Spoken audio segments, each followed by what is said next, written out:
दोस्तों अब हम लोग चलते हैं बस हिंद चीन में राष्ट्रवादी आंदोलन के चैप्टर है ना 3 है, जो यह एपिसोड 2 होगा। और इस एपिसोड में हम लोग पढ़ेंगे औपनिवेशिक शिक्षा नीति क्या है। औपनिवेशिक शिक्षा नीति क्या है, उसके बाद में पढ़ेंगे औपनिवेशिक शिक्षा नीति में मतभेद का मतलब ही होता है कि औपनिवेशिक का मतलब समझेंगे जो फ्रांस में है ना, सॉरी जो हिंद चीन में फ्रांस वाला आकर रहता था है ना, उसी को औपनिवेशिक क्या कहा गया, औपनिवेशिक। तो उन लोगों ने इस वियतनाम में किस प्रकार के शिक्षा को तय किया। एग्जाम में पूछेगा कि औपनिवेशिक शिक्षा नीति क्या है, चाहे औपनिवेशिक शिक्षा नीति से आप क्या समझते हैं है ना, चर्चा करें, वर्णन करें, उल्लेख करें। अगर ऐसा पूछता है तो इसको कैसे लिखें, ठीक है ना। मतलब औपनिवेशिक शिक्षा नीति का मतलब ये हो गया कि जो वियतनाम में फ्रांस वाला रहता था, वो फ्रांस वाला वियतनामियों के लिए कैसा शिक्षा देने के लिए है ना, मतलब अपना नियम कानून बनाया। जो वह नियम कानून बना रहा था, उस नियम कानून में उसे क्या क्या उलझन आया, इसको भी इसमें जानेंगे। कोई दिक्कत, यानी इस पूरे अभी के वीडियो में पढ़ेंगे शिक्षा संबंधित चर्चा को करेंगे। कहाँ के शिक्षा संबंधी चर्चा, तो वियतनाम के। इस नियम कानून को किसने बनाया, फ्रांसीसियों ने। किसको बनाया, औपनिवेशिक शिक्षा नीति का मतलब ये होता है कि जो वियतनाम में फ्रांस वाला रहता था है ना, वो फ्रांस वाला इन वियतनामियों के लिए कैसा शिक्षा नीति तय किया। कोई दिक्कत आगे नहीं है, आगे समझ में सबको अब बताएं। चलिए, तो इन वियतनामियों ने, अब सुनिए, सॉरी यहाँ ध्यान देंगे, थोड़ा समझ लेंगे, उसके बाद में है ना जो इस पर लिखे हैं उसको ध्यान देंगे, ठीक है ना। तो इसमें इन फ्रांसीसियों ने इन वियतनामियों को शिक्षा देने में बहुत ज़्यादा समस्या हो रहा था। समस्या क्या हो रहा था, तो ये लोग सोच रहे थे, यानी कौन, वियतनाम में जो रह रहे थे फ्रांसीसी वे, वियतनाम में जो रह रहे थे फ्रांसीसी वे, इस सोच रहे थे है ना कि भाई इस वियतनामी को शिक्षा कहाँ तक दिया जाए। पहला ही टेंशन था उसको है ना, पहला टेंशन था कि इसको शिक्षा कहाँ तक दिया जाए।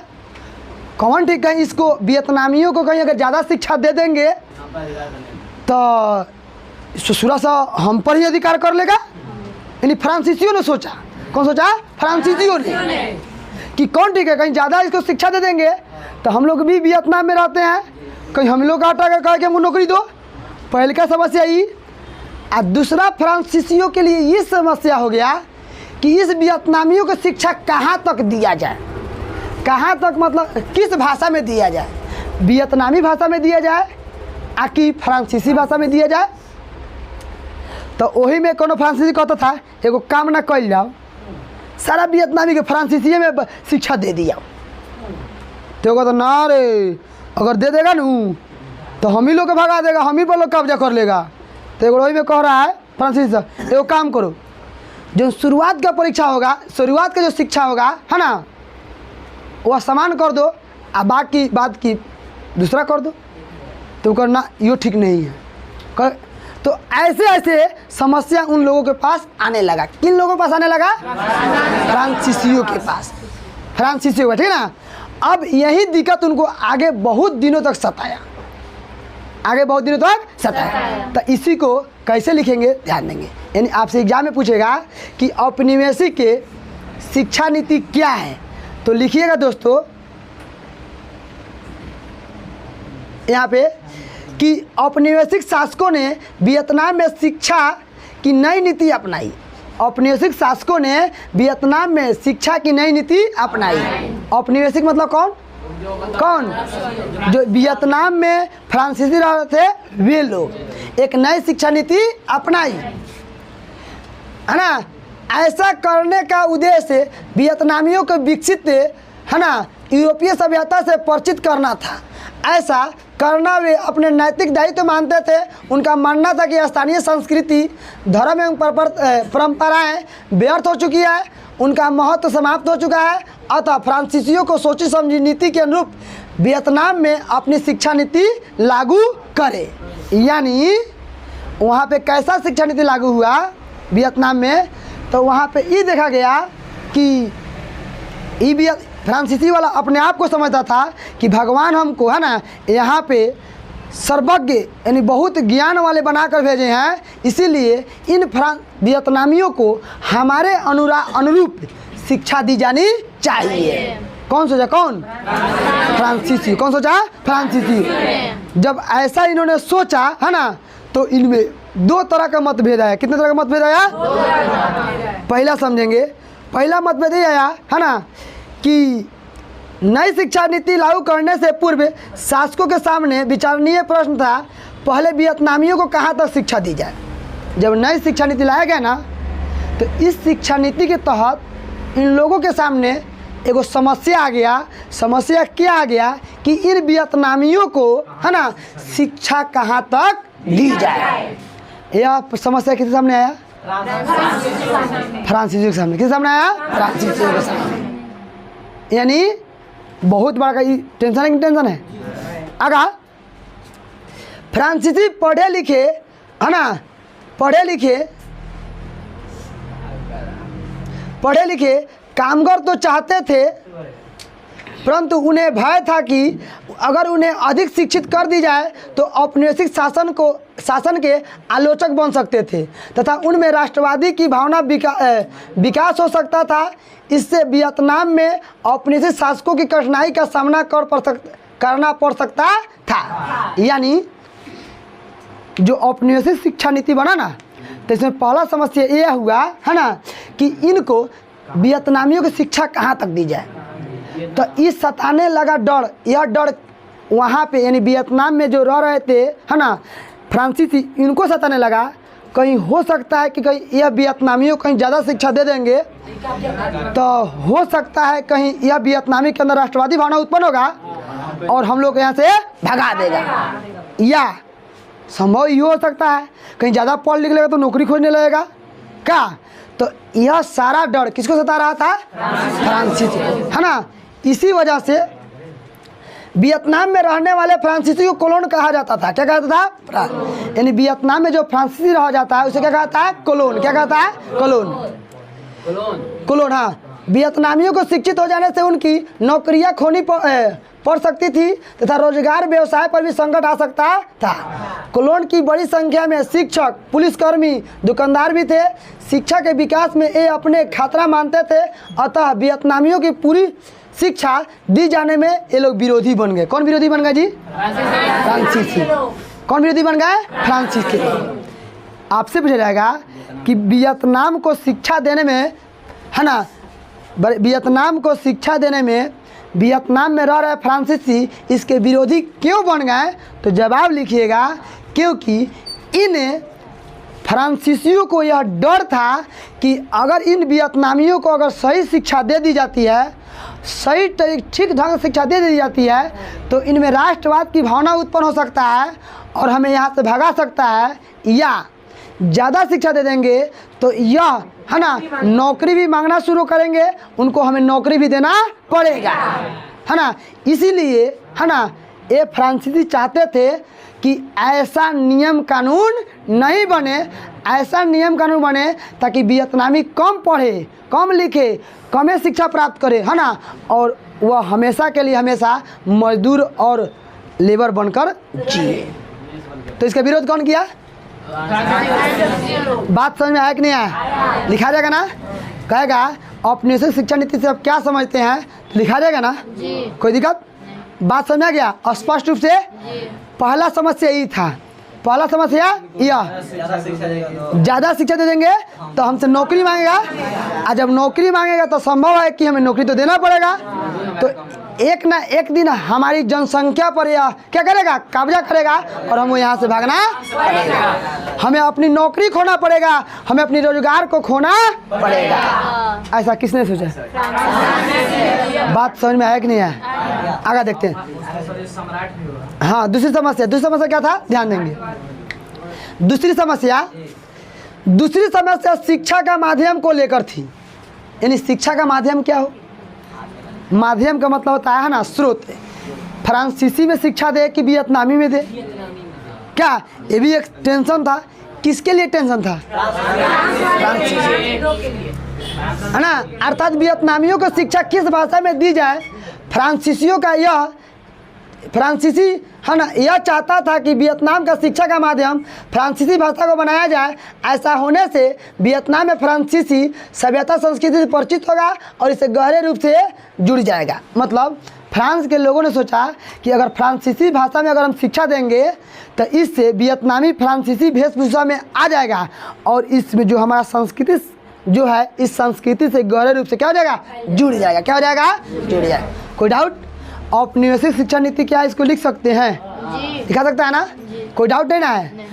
आपसे पूछा जाएगा औपनिवेशिक शिक्षा नीति क्या है तो कहिएगा है ना कि औपनिवेशिक शिक्षा नीति है ना, औपनिवेशिक शासकों ने वियतनाम में शिक्षा की एक नई नीति अपनाई है ना। उसी में लिखिएगा ऐसा करने का उद्देश्य वियतनामियों को विकसित करना। क्या करना? विकसित करना और सभ्यता से परिचित करना। ऐसा करना वे अपने नैतिक दायित्व मानता था। कौन मानता था जी? फ्रांसीसी। उन्होंने एक नई नीति है ना शिक्षा नीति लेकर आया, जिस शिक्षा नीति में दो तरह के मतभेद हुए। कितने तरह के मतभेद हुए? दो। पहला क्या मतभेद था कि इन वियतनामियों की शिक्षा कहाँ तक दी जाए, और दूसरा यह प्रश्न था कि इस वियतनामियों को शिक्षा किस भाषा में दी जाए। कोई डाउट? लिखा जाएगा ना? हो जाएगा। आगे चलते हैं।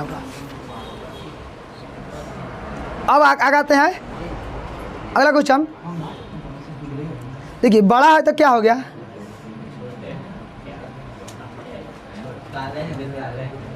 ध्यान देंगे। अगला क्वेश्चन है कि औपनिवेशिक शैक्षणिक व्यवस्था से आप क्या समझते हैं? शैक्षणिक मतलब होता है शिक्षा संबंधी, व्यवस्था मतलब होता है ना व्यवस्था करना। अब मान लीजिए हम अगर पढ़ने वाले हैं तो कलम को भी तो होना ही चाहिए, बैग होना चाहिए, बेंच बोर्ड होना चाहिए, कलम होना चाहिए, एक जगह भी होना चाहिए। अरे किताब कैसा होना चाहिए? व्यवस्था ना है। अब मान लीजिए स्कूलें खोल दे, आप पता लगा ना में मास्टर है ना सरकार है ना लड़का थी किताब है ना कॉपी है ना बेंच है कुछ नहीं, तो क्या उसको स्कूल कह सकते हैं?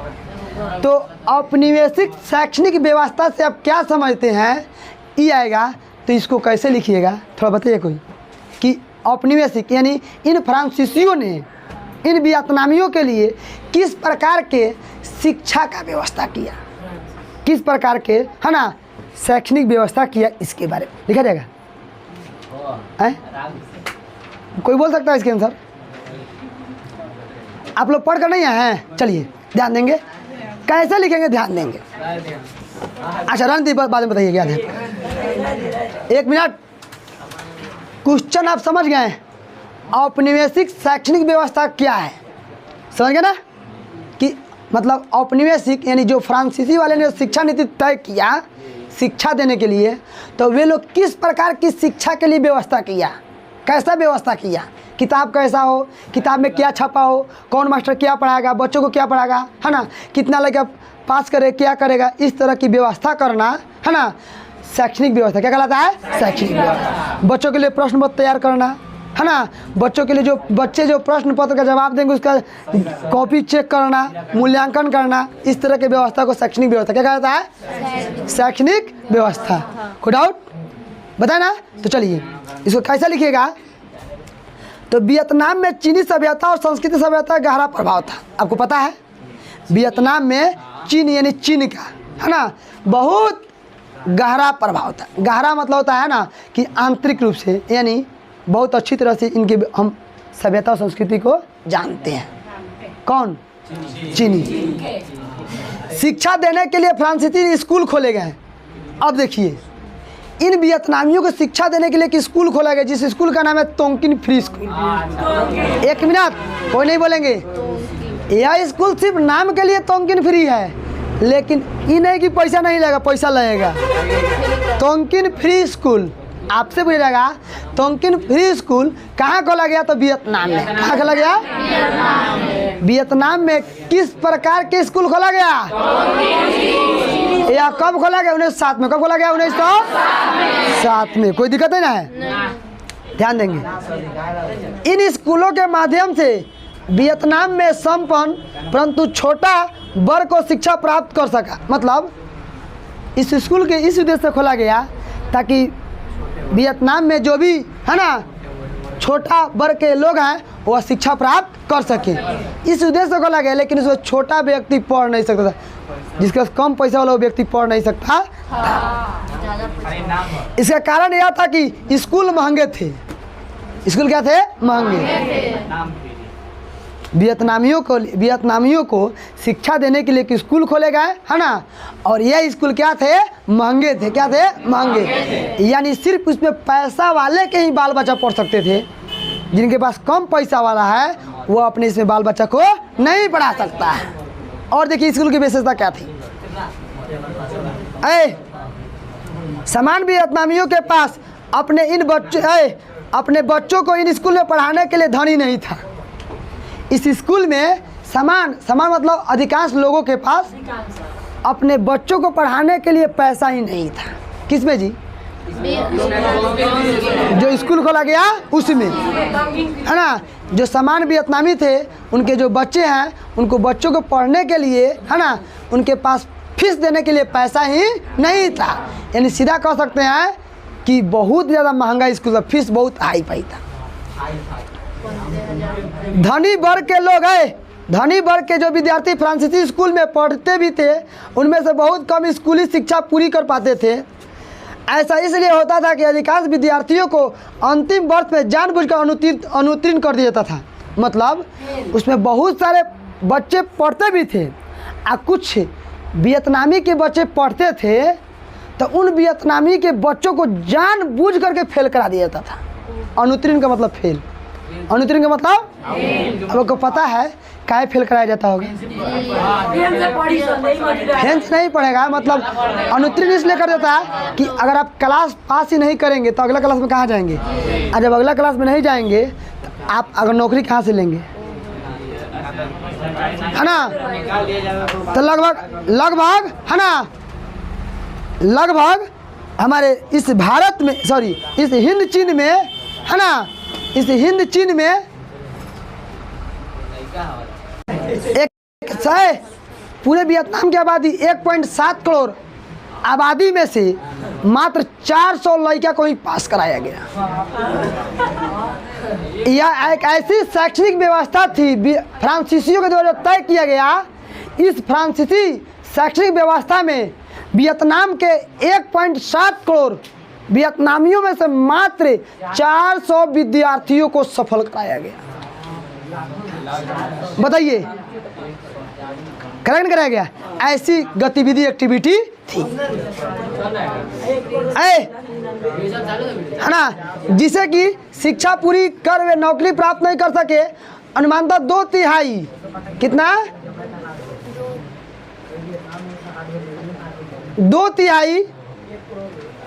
2/3 छात्र प्रति वर्ष असफल घोषित कर दिए जाते थे। यानी यह औपनिवेशिक शैक्षणिक व्यवस्था बहुत ही खतरनाक था। खतरनाक इसलिए था कि यह जो विद्यालय यहाँ खोला गया, यह विद्यालय का नाम था तोंकिन फ्री स्कूल, लेकिन यह महंगे स्कूल थे। इसमें जो समान वियतनामी थे उसके बच्चे नहीं पढ़ पाते थे क्योंकि उनके पास उतना धन नहीं हुआ करता था।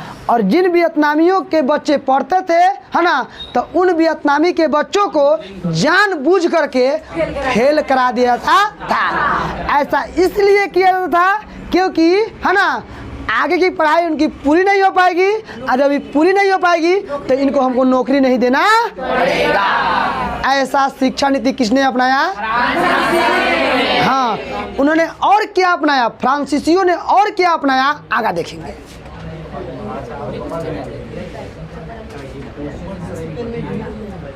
और क्या अपना ध्यान देंगे। फ्रांसीसी स्कूलों की स्थापना के साथ शिक्षा देने के लिए फ्रांसीसी पुस्तक भी तैयार कराई गई है ना। इस वियतनाम में शिक्षा देने के लिए है ना फ्रांसीसी पुस्तक तैयार किया गया।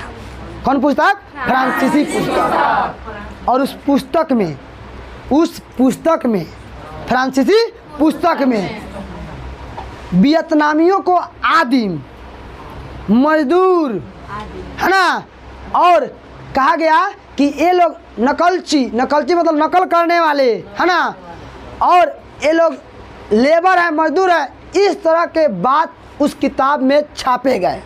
और उसी किताब में फ्रांसीसियों की तारीफ की गई, ऐसे बुक भी छापा गया।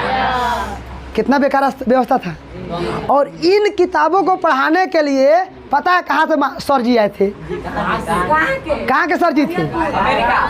नहीं, तो ध्यान देंगे, इन वियतनामियों को इस शिक्षा को देने के लिए ये सर जी वियतनाम के ही हुआ करते थे।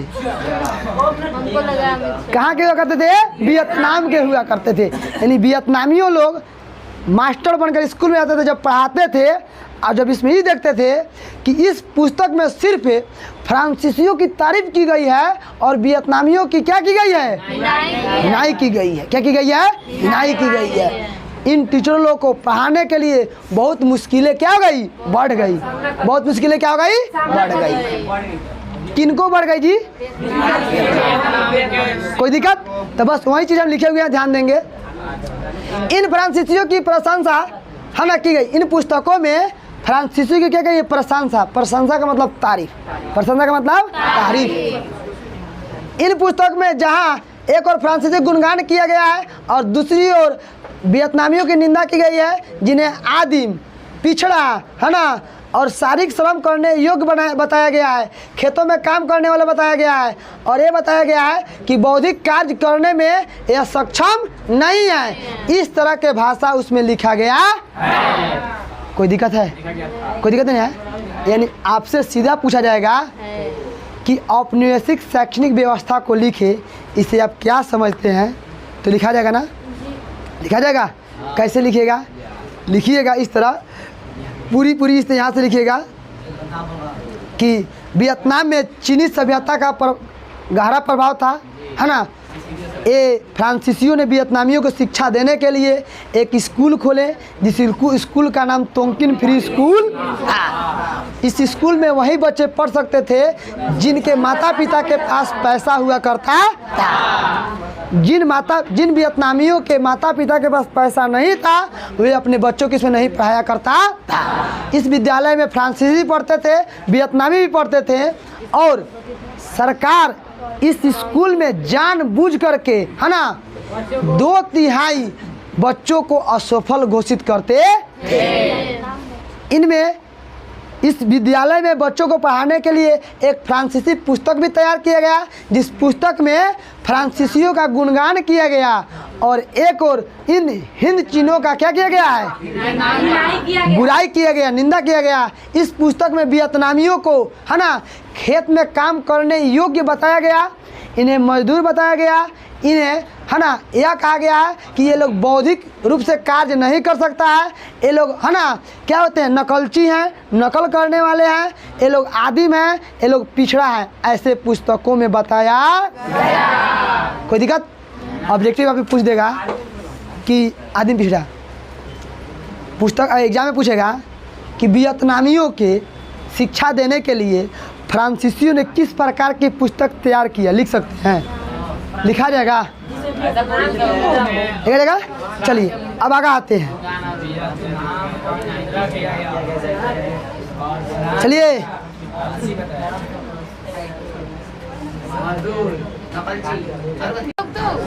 अगला क्वेश्चन, वियतनाम में तोंकिन फ्री स्कूल क्यों खोले गए? या वियतनाम में तोंकिन फ्री स्कूल क्यों खोले गए? या ये पूछा जाएगा, है ना, कि तोंकिन फ्री स्कूल की स्थापना कब की गई? 1907। या यह भी कहा जा सकता है तोंकिन फ्री स्कूल की स्थापना किसने किया, है ना, स्थापना किसने किया? ऐसे भी क्वेश्चन पूछ लिए जा सकते हैं। जब भी तोंकिन फ्री स्कूल आए तो ये सब लिख दीजिएगा, ठीक है ना? लिखा जाएगा ना? चलिए आगे जानते हैं। 1907 में वियतनाम में तोंकिन फ्री स्कूल स्थापित किए गए। 1907 में तोंकिन फ्री स्कूल वियतनाम में स्थापित किए गए। यानी तोंकिन फ्री स्कूल वियतनाम में कब स्थापित किए गए? 1907 में। इसका 1 मिनट, 1907 आगे देखेंगे ध्यान से। इसका उद्देश्य मतलब इस स्कूल खोलने का उद्देश्य क्या था?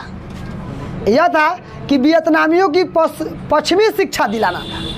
पश्चिमी मतलब यूरोप का शिक्षा, पश्चिमी मतलब यूरोप का। यानी स्कूल खोलने का एक ही मात्र उद्देश्य था कि इन वियतनामियों को शिक्षा हम इस पश्चिमी जो क्षेत्र में शिक्षा दी जाती है, जो यूरोप में जो शिक्षा दी जाती है, वह शिक्षा यहाँ पे देने का प्लान किया जाए। इसी उद्देश्य से इस स्कूल को खोला गया। किस स्कूल का जी? हाँ, इस स्कूल में समान शिक्षा के अतिरिक्त, समान मतलब होता है कि आपको क ख ग घ अइबे करेगा, जो शुरुआती प्राथमिक शिक्षा होती है ना, वो आपको तो अइबे करेगा। इसके अतिरिक्त इस शिक्षा में विज्ञान, स्वच्छता, फ्रांसीसी भाषा की शिक्षा देने की भी व्यवस्था की गई। मतलब इस स्कूल में समान शिक्षा के अलावा, समान मतलब जो जनरल शिक्षा मिलता है वो, इसके अलावा है ना विज्ञान की, स्वच्छ कैसे रहे है ना, और इसमें ये भी बताया गया कि फ्रांसीसी भाषा की शिक्षा है, इनकी शिक्षा की भी व्यवस्था की गई। किसमें की गई? तोंकिन फ्री स्कूल में। कोई दिक्कत नहीं ना है, लिखा जाएगा ना, आगे देखा जाएगा। इनके लिए अलग कक्षाओं की व्यवस्था की गई। इस स्कूल में अलग अलग कक्षाओं की व्यवस्था की गई। फीस भी लिए गए, फीस भी लिए गए। मतलब नाम का फ्री था, काम का फ्री नहीं था। इसीलिए कहीं भी जाइए, अगर कहीं फ्री लिखा हो तो संभल के, फ्री लिखा हो तो संभल के। कहीं लिखा रहता ना, कहीं लिखा रहता ना अंदर जाना मना है, तो हम लोग घुस कर देखते हैं। गलती की सही, घुसेंगे अब जुर्माना देंगे। लेकिन ऐसे कहीं भी लिखा हो तो वहाँ पे संभल के। नाम का फ्री था लेकिन वहाँ पे फीस लिया गया। क्या लिया गया? फीस। यानी जो बच्चे पढ़े उनसे फीस लिया गया। छात्रों को पश्चिमी शिक्षा के अतिरिक्त रहन सहन यूरोपीय शैली अपनाने की शिक्षा दी गई। इन छात्रों को है ना शिक्षा के अलावा रहने, बोलने, चालने, बातचीत करने का भी तरीका इसमें सिखाया गया। किसमें सिखाया गया? तोंकिन फ्री स्कूल में। यानी इस वियतनामियों को जो बातचीत करने का तरीका दूसरा था, शिक्षा दूसरा था। ये वियतनामी लोग लंबे लंबे केस रखते थे, बड़े बड़े केस रखते थे, और इन फ्रांसीसियों के लिए बहुत बेकार होता था।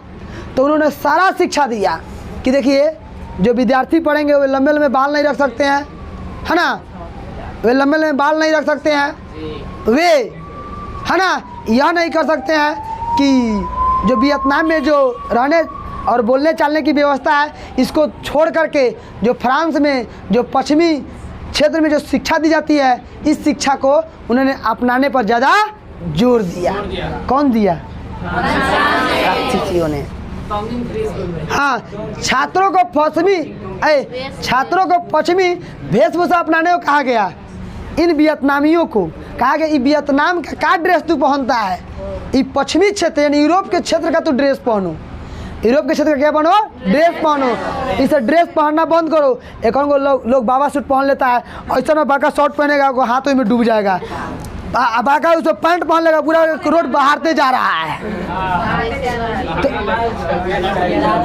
1 मिनट, तो ये भी एक पहनावा हुआ कि नहीं हुआ? तो इस तरह पहनावा कोई पसंद करता है? नहीं। तो ऐसे पहनावा वियतनामी नहीं पहनते थे। मतलब वियतनामी जो पहनावा पहनते थे, उस पहनावा से फ्रांसीसी लोग खुश नहीं थे। तो उस स्कूल में भी बताया गया कि तुम्हारा ये वेशभूषा इसे छोड़ दो, और जो पश्चिमी क्षेत्र में जो वेशभूषा पहनाते हैं इसको तुम अपना लो। उन्हें पारंपरिक लंबे बाल के स्थान पर छोटे बाल रखने को कहा गया। वो वियतनामी था ना, बड़े बड़े लंबे लंबे बाल इस झोटा की तरह रखता था लोग, है ना। तो उनको ये सलाह दिया गया कि आप लोग जा करके है ना यहाँ से कटवा करके और छोट छोट बाल करा ले। कौन कहा गया? छोटे छोटे करा लो, ठीक है ना। वियतनामियों को कहा गया। क्या ऐसी बात या शिक्षा रोड पर दी गई? कहाँ दी गई? हाँ, तो आप लोग सभी लोग छोटे छोटे बाल करा लीजिए, तब कल बाल छोटे छोटे कर देंगे। एक मिनट, बाल संबंध एक है, बाल कटाई श्लोक की रचना की गई। मतलब फ्रांसीसियों ने बाल कटवाने के लिए उन्होंने बाल श्लोक, गीत भी, श्लोक भी लिख दिया। कौन? फ्रांसीसियों ने। और इसमें छोटे बाल रखने, पश्चिमी तौर तरीका अपनाने, बेधड़क बोलने को कहा गया। यानी कहा गया इस स्कूल में जो भी वियतनामी पढ़ने गए उनको कहा गया कि तुमको जितने भी पश्चिमी क्षेत्र में जो है ना बोलचाल की भाषा है उसे अपनाना पड़ेगा, जो वेशभूषा है उसे अपनाना पड़ेगा, छोटे छोटे बाल रखना पड़ेगा, वहाँ के जो बोलचाल है उसको अपनाना पड़ेगा। इन स्कूल में ऐसी शिक्षा देने के लिए व्यवस्था की गई। कोई दिक्कत? लिखा रहेगा एग्जाम में, पूछेगा कि तोंकिन फ्री स्कूल की विशेषता को लिखे, या इस विद्यालय को क्यों खोला गया, लिखा नहीं जाएगा। तो सीधा लिखिएगा कि वियतनाम में तोंकिन फ्री स्कूल 1907 में स्थापित किया गया। इन स्कूलों में है ना समान शिक्षा के साथ साथ विज्ञान, स्वच्छ और फ्रांसीसी भाषा की भी शिक्षा दी गई। इनमें इस विद्यालयों में है ना यह भी बताया गया कि अपने ये जो वेशभूषा है इसे छोड़ करके जो पश्चिमी क्षेत्र के वेशभूषा है इसे अपनाओ। इसमें ये भी बताया गया कि वियतनामी जो है लंबे लंबे बाल रखते हैं, इन्हें छोटे छोटे बाल रखने का भी क्या तौर तरीका बताया गया। इस तरह के शिक्षा इस स्कूल में व्यवस्था की गई। कोई डाउट? किसी को समझता नहीं ना? Thanks for watch. फिर हम लोग वीडियो बाद में देखेंगे।